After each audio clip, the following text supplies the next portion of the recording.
Les cas de cancer de la peau sont en hausse au Québec et le CIUS de l'Estrie veut sensibiliser, oui, la population aux risques liés au soleil. Alors, Chloé et Anne, ce sont de plus en plus de jeunes, d'ailleurs, qui reçoivent un diagnostic. Bien, tout à fait. Puis le CIUS lance une campagne de sensibilisation pour atteindre ces jeunes, notamment. Et puis, il a choisi deux lanceuses d'alerte qu'on a rencontrées aujourd'hui qui vraiment incarnent bien, ont la bonne position pour ça, dont une patiente partenaire que les gens ont pu connaître à travers le documentaire La face cachée du soleil. Ça a fait beaucoup réagir les Québécois. Et ce qu'elle nous apprenait, c'est qu'elle, déjà, elle a été diagnostiquée assez tôt dans sa vie. Et donc, les jeunes sont de plus en plus...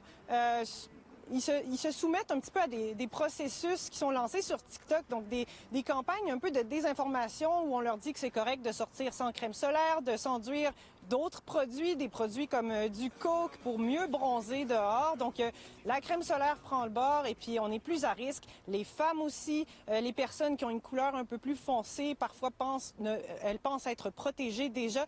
Donc, beaucoup de populations vulnérables. Et là, ce qu'il faut surveiller, c'est le phénomène TikTok.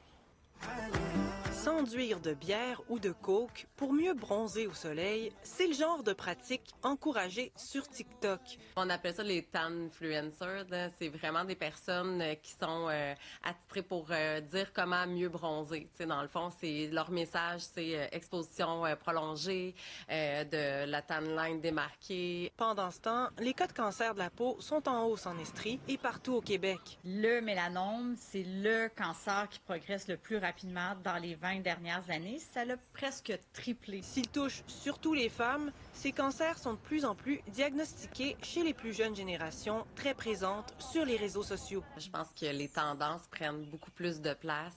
Les standards de beauté prennent beaucoup plus de place chez les jeunes. Marie-Ève a de quoi comprendre les dangers du soleil. Elle a reçu son premier diagnostic de mélanome à seulement 24 ans. Elle rappelle qu'un bronzage sécuritaire, ça n'existe pas.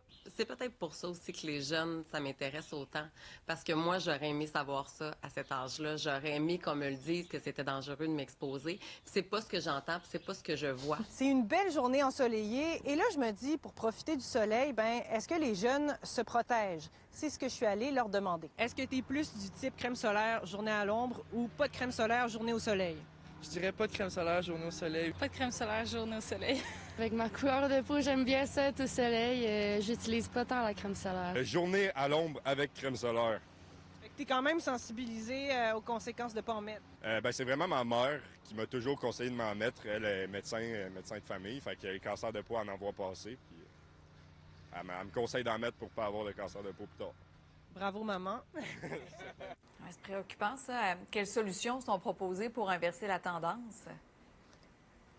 Mais là, évidemment, on rappelle aux gens qu'il y a la BCDE qui permet de savoir si on a peut-être des anomalies sur la peau. Donc, il faut bien regarder vos grains de beauté à la maison, regarder ça, voir s'ils sont bien délimités, une belle forme. Sinon, évidemment, ce qu'on dit, c'est qu'il faut en faire plus. Donc, la sensibilisation dans les écoles, mettre des zones d'ombre dans les espaces publics, de l'affichage et pourquoi pas des échantillons de crème solaire aussi. Ça peut aider, c'est certain. Les solutions passent entre autres par l'éducation des plus jeunes pour lutter contre la désinformation et les idées préconçues. On pourrait aménager les espaces avec plus de toiles pour offrir une certaine protection solaire et lancer un message à la population qu'on doit se préoccuper des rayons UV. Même chose pour les cours d'école. Une chose est certaine, protéger sa peau aujourd'hui peut faire toute la différence demain. Chloé Antouma, TVA Nouvelles, Sherbrooke.